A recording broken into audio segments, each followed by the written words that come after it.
नमस्कार मंडळी, रामकृष्ण हरी. आपण मागच्याच व्हिडिओमध्ये बघितलं होतं की नामस्मरण करण्याची योग्य पद्धत कोणती आहे. आता आपण बघणार आहोत की नामस्मरण हे जपमाळेशिवाय करायचं की जपमाळेने करायचं. तर याचं बऱ्याच जणांना हा प्रश्न पडलेला असतो की नक्की नामस्मरण कशाने करायचं, जपमाळेने करायचं की जपमाळेशिवाय करायचं. तर याचं अगदी सरळ आणि सोप्या भाषेमध्ये उत्तर मी सांगण्याचा प्रयत्न तुम्हाला करते. तर दोन्ही पद्धती ह्या योग्यच आहेत. तर त्याच्यामध्ये जपमाळाने किंवा जपमाळेशिवाय करायचं असं काही नाही आहे. तर तुम्ही तुमचा फक्त भाव महत्त्वाचा आहे, तुमची श्रद्धा, तुमचा भाव, तुमचं सातत्य, तुमचं रोज नामस्मरण करण्याची पद्धत ही फार महत्त्वाची असते. तर त्याच्यामध्ये आपण आता जपमाळेचं महत्त्व जाणून घेणार आहे.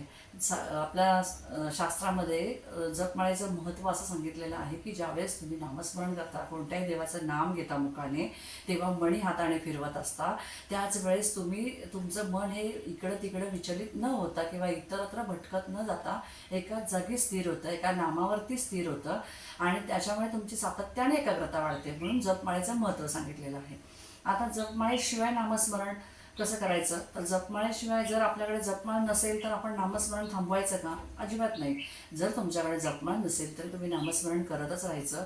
तुम्ही कामावर असताना, स्वयंपाक करताना, नोकरी करताना, शेती करताना, काम करताना, इतरत्र फिरताना शांत जागी बसून तुम्ही मुखाने नामस्मरण घेतच राहायचं. देवाला हा अंतर्भाव महत्त्वाचा असतो, बाह्य भावापेक्षा. देव हा अंतर्भावाचा, भक्तीचा भुकेलेला आहे. त्याच्यामुळे माळेशिवाय तुम्ही नामस्मरण करूच शकता. याच्यामध्ये आपल्याला असं दिसतं की आपण दोन उदाहरणं तुम्हाला मी सांगण्याचा प्रयत्न करते का इथे, की दोन मित्र असतात. एक मित्र काय करतो, रोज सकाळी उठतो, त्याचा दिनक्रम चाललेला असतो. उठायचं, माळ घ्यायची, जपमाळ घ्यायची, आवरायचं, जपमाळ घ्यायची, एका जागी बसायचं आणि 108 वेळा जपमाळ करायची, पण मन मात्र इतरत्र विचलित होत असतं. आणि मग त्याच्या मनामध्ये काही देवाप्रती भाव पोचत नाही, एकाग्रता राहत नाही. त्याच्यामुळे तो काय करतो, मन इतरत्र पोचल्यामुळे रोज मित्राला म्हणतो की अरे मी तर रोज एवढी 108 वेळा जपमाळ जपतो, रोज त्याच्यामध्ये खंड पडू देत नाही नामस्मरणामध्ये. मग माझ्याच लेखी असे प्रश्न का निर्माण होतात, मलाच का प्रॉब्लेम येतात? त्याच्याच उपर दुसरा मित्र, म्हणजे दुसरं उदाहरण मी सांगते. दुसरा मित्र काय करतो, रोज उठतो, सकाळी आवरतो आणि एक 5 ते 10 मिनटं शांत चित्ताने, शांत जागेत बसून मन स्थिर करून देवाचं नामस्मरण करतो. 10 मिनटे मुखाने नाम घेतो आणि त्याच्यामुळे तो कसा म्हणतो की मी फक्त मुखाने नाम घेतो, पण मला दिवसभर नामस्मरण करायलाच पाहिजे असं वाटत असतं. मला असं वाटतं नामस्मरण करावं, कोणत्या तरी वेळेला, जिथे वेळ मिळेल मला ना तिथे करावं, की जेणेकरून मला त्या नामस्मरणामुळे एक अंगामध्ये ऊर्जा येते, ताकद येते, काम करण्यासाठी उत्साह निर्माण होतो आणि दिवसही माझा चांगला जातो. पांडुरंगाप्रती मी माझा भाव व्यक्त करतो. तर त्याच्यामध्ये ना दोघांमध्ये, आता मला सांगा तुम्हालाच काय अर्थपूर्ण उत्तर वाटतं दोघांमधलं?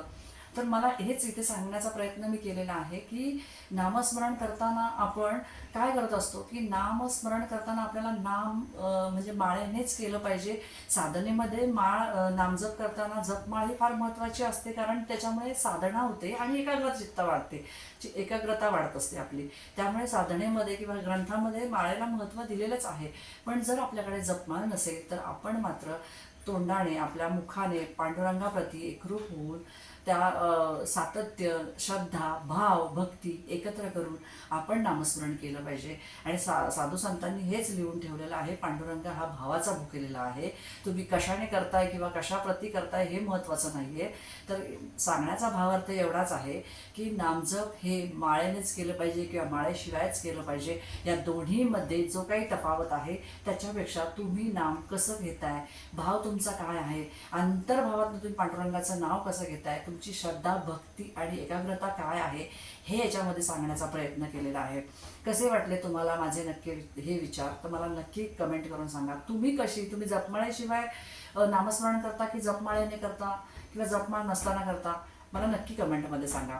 आणि त्याचबरोबर तुम्हाला माझे हे विचार नामस्मरणाचे, म्हणजे जपमाळेशिवायचे किंवा जपमाळेला धरून करण्याचे जे काही नामस्मरणाचे विचार आहे, नाम घेण्याचे विचार आहेत, कसे वाटले या व्हिडिओमध्ये?